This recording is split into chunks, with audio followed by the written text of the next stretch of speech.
This is KGW News at noon.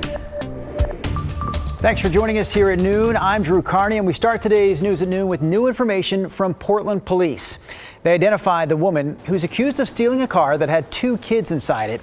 Police say 33-year-old Ayosha Deshay Millage stole that car yesterday afternoon after the kid's dad left it running while he ran into a store. The kids managed to jump out at a red light in northwest Portland and flagged someone down. That person called 911. Investigators say police eventually caught up with the car across the river in Washington after a chase along I-5. Millage was arrested and faces a list of charges, including kidnapping, robbery, and reckless driving. Meanwhile, a suspected drunk driver in Washington is accused of injuring 6 highway workers who were fixing potholes Sunday night on I-5 after last week's blast of winter weather. The Washington Department of Transportation says crew members were only on the scene there for about 90 seconds when a car hit one of its parked service trucks. Washington State Police arrested the driver. We're told the workers who were sent to the hospital are out now and doing okay. Right now, there is a lane of southbound I-205 that is blocked by ODOT in the Westland area while crews repair a huge pothole there. You can actually see traffic slowing down through that area right now. This is a live look from one of ODOT's cameras. ODOT tells us they hope to have it fixed by rush hour tonight. They also tweeted this picture out of what it looked like last night. ODOT says they did a quick cold patch repair to make it safe, and today the more permanent hot mix is going down. While most schools in the area got back to business yesterday, following, I should say, last week's weather closures, some kids in Portland still have to wait because of major storm damage at 2 separate schools. The Portland Public School District says Markham Elementary and Robert Gray Middle School could be closed until the middle of February because of burst pipes that not only created a lot of water damage, but also disrupted asbestos in the ceiling. That's why repairs could take a while, they say. We talked to a frustrated parent who has a student at Markham. I hope this gets resolved soon. It seems like a pretty impossible situation, and it's hard. Just another really impossible situation. The school district is looking into some possible temporary locations so students at Markham and Robert Gray can get back to the classroom sooner than the middle of next month. All right, before we head it over to Chris McGinnis in the Weather Center this afternoon, here's a look at ODOT's Instagram page. It shows crews working on clearing out the snow from a portion of the historic Columbia River Highway, and there is a lot of snow over there still.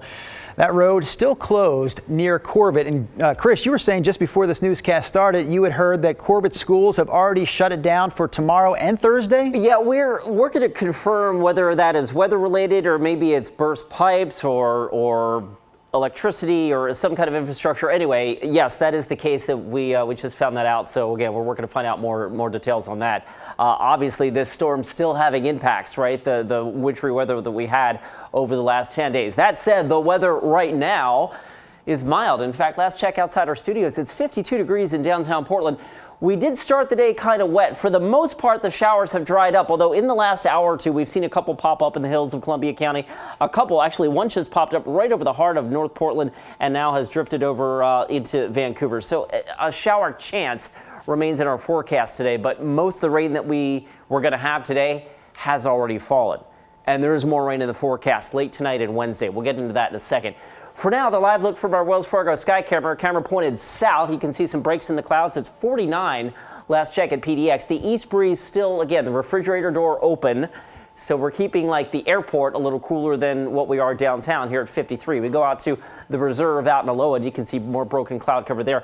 I wanted to take you out to the Dalles. This is interesting because the East Gorge and out into the Columbia Basin is now dealing with fog as that warmer air moves in over the snowpack that's out there. Check this out. That's the live look from the Dalles and a different perspective from Interstate 84. You can see down here at road level, the temperature is 34 degrees and travel on I-84 out towards Celilo and John Day.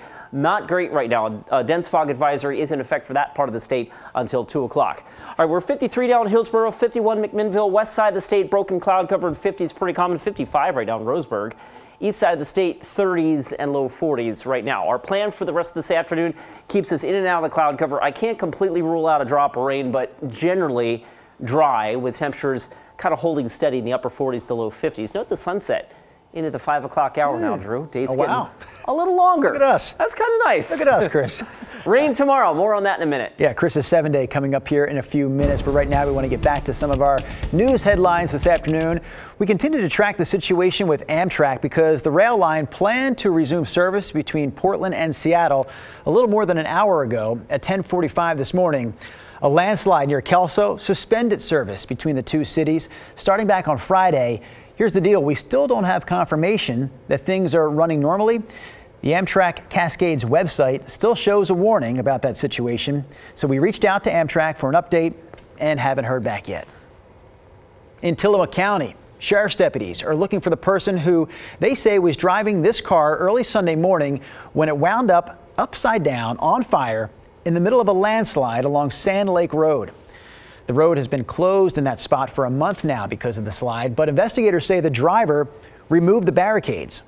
About an hour after that crash happened, the owner of the car called police and reported it stolen.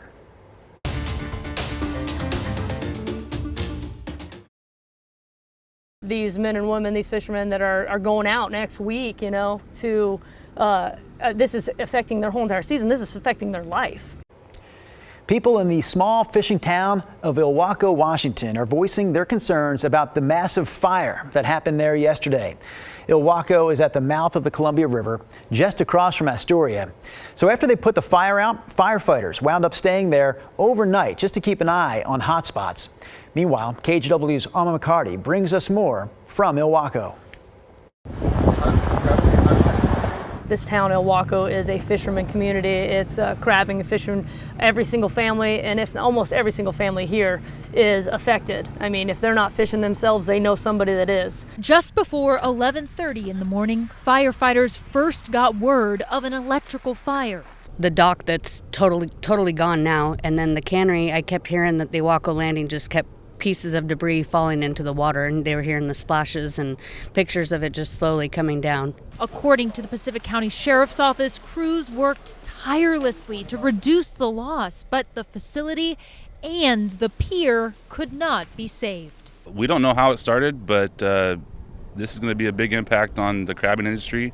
Also lost to the flames, numerous crab pots like these set out on the docks ahead of the commercial crabbing season. They're roughly a couple grand a piece, and you're looking at, I'd say, at least 10, 15,000 pots. These men and women, these fishermen that are going out next week, to this is affecting their whole entire season. This is affecting their life. Locals say they're heartbroken by the loss and what it might mean long term. Earlier in the day, there was hope. Hey, how bad is it? It's bad. And then as the day got further on, then you could see that hope turned into, what are we going to do? But they also say this town is resilient and that they will band together to rebuild. That's what we do best around here. That's why we love the small town, for sure. Alma McCarty, KGW News. Meanwhile, investigators are looking for the person who they believe was behind a costly fire at what's supposed to be Portland's next city-sanctioned homeless camp. They say someone deliberately set construction equipment on fire. As Blair Best explains, the site in North Portland remains controversial. To the outside eye, it's easy to miss. But this city-owned land off North Portland Road is full of controversy. I don't like it, but gotta start somewhere. Teresa, who didn't want to go on camera, lives near what will soon be the second of 6 mass-sanctioned campsites for homeless people in Portland. The first is in Southeast off Powell Boulevard. Not really. I mean, I can see people doing it, helping people out, but they have to be the ones that want help. I have no problems with it being right there. I don't think it's fair to say they don't deserve a safe place to live just because I'm living right over here. Earlier this month, some of the site's construction equipment was set on fire. Officials believe it was arson. No one was injured, but it caused tens of thousands of dollars in damages. I've seen smoke, but I didn't see anything else. That's horrible. Just putting back the progress. Portland police are now trying to identify the suspect seen in these photos wearing a blue backpack. Well, I think it's childish. Why? Would you need to do that? In this online blog, an anarchist platform called Rose City Counterinfo, an anonymous post published on Friday admits to the arson and condemns the city's plans for the site. Another post claims responsibility for torching Commissioner Rene Gonzalez's car outside his home earlier this month. Portland police say they are aware of the posts. A spokesperson for the city's Safe Rest Village program tells KGW they are disappointed the arsonists attempted to slow down their efforts of providing shelter to homeless people. Yet despite the arson, work continued. There is still no opening date set for the site. It's just really hurting our city and the good plans that they have going. Again, that was Blair Best reporting for us this afternoon. While the fire remains under investigation, the mayor's office is meeting with neighbors to talk about the next steps for this site. Now, we know one neighborhood association is already on the record saying it won't work with the city on a good neighbor agreement because its members believe that agreement would have no real influence on the city's plans.